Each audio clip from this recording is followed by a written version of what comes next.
Welcome to the Explainer. Today, we're going to talk about something really practical, how to build a better self. And it's not about these huge, life-altering events, but about 10 essential habits, small things you can do every day to build a more intentional and connected life. So let's kick things off with a pretty big question, right? How do you actually go about building a more fulfilling life?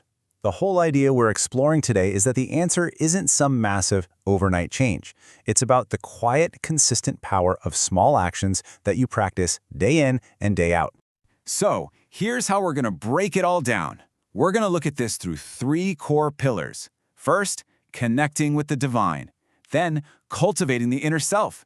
And third, engaging with the world. And at the end, we'll tie it all together to see how it creates one holistic journey. Okay, let's get right into it with our very first pillar, connecting with the divine. You can think of this as the foundation. It's the spiritual bedrock that everything else is really built on.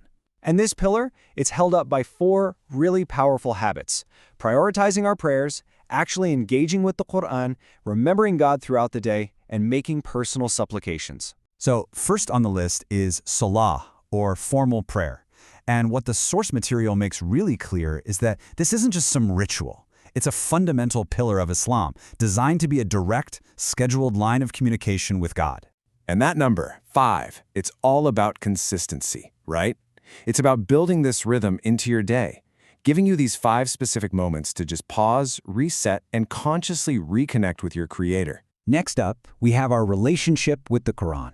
And, the point here isn't just to be able to recite the words. It's about making a real effort to understand what they mean and how they apply to your life, even if you just start with a couple of verses a day. And that leads us to dhikr, which is the remembrance of God. And honestly, this slide just says it all, doesn't it? On one side, you've got a mind just pulled in a million different directions by distractions. But with dhikr, you can shift that state to a heart that's present, calm, and truly connected. The final habit in this first pillar is dua. If Salah is the more formal meeting, think of dua as that personal, one-on-one conversation. It's where you can just speak from the heart, ask for guidance, show your gratitude, or seek help in your very own words. Okay, so once that spiritual connection is established and strengthened, Pillar 2 turns the focus inward. This is all about the internal work, actively building your character and strengthening your own mindset from the inside out. And to do that, there are 4 habits that really work together to shape our inner world. Constantly seeking knowledge, practicing patience, reflecting on our choices, and being really mindful of our time. First up here is this idea of being a lifelong learner.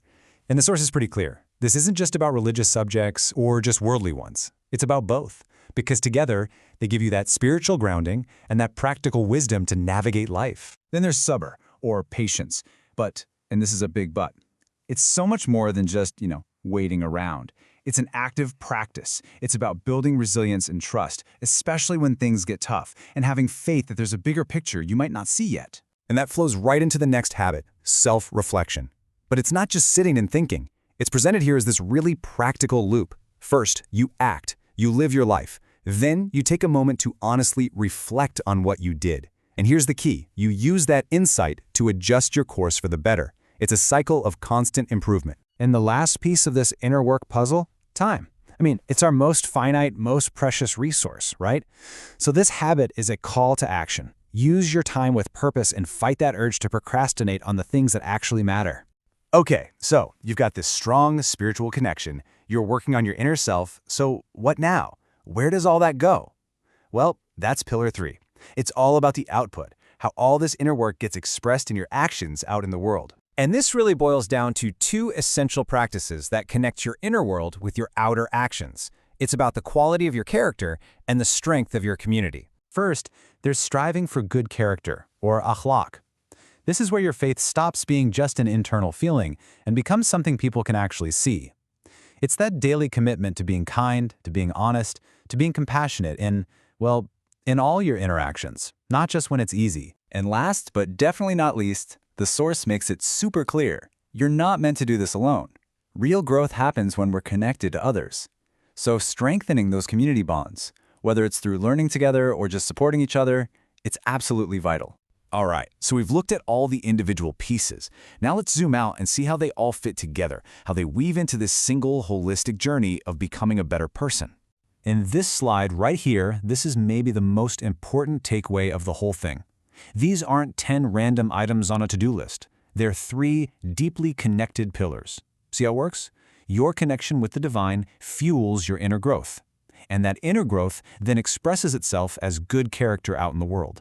Each part strengthens the others. It's all connected. So where does that leave us? It leaves us with this really powerful idea. Lasting, profound change, it almost never comes from one big dramatic moment. It's born from the quiet, compounding power of small habits, practiced with intention, day after day after day. Which brings us to the only real question left. What's the one small habit you're going to start with tomorrow?